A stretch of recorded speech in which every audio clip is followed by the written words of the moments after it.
नमस्कार सगळ्यांना. आज आपण नर्सिंगमधील खूप महत्त्वाचा टॉपिक पाहणार आहोत. तो म्हणजे 7 राईट्स ऑफ मेडिकेशन.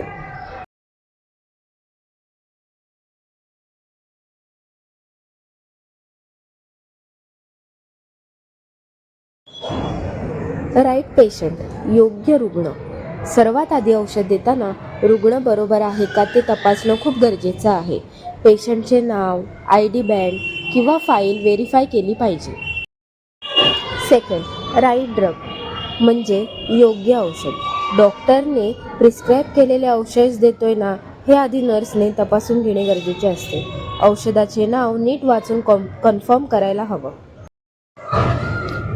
तिसरं म्हणजे राईट डोस.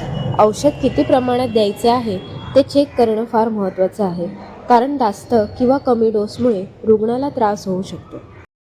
चौथा आहे राईट रूट म्हणजे योग्य रूट. औषध ओरल आहे की IV, IM, सबक्युटेनियस आहे हे प्रिस्क्रिप्शन प्रमाणात दिलं पाहिजे.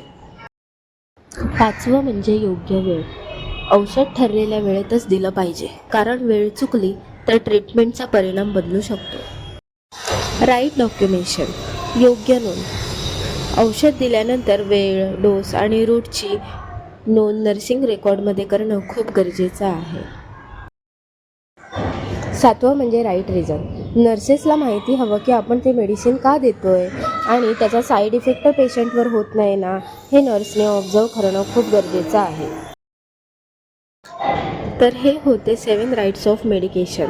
हे नियम पाळल्यास पेशंट सुरक्षित राहतो आणि नर्सिंग केअर अधिक इफेक्टिव्ह होते. व्हिडिओ आवडला असेल तर लाईक, शेअर आणि सबस्क्राईब करा.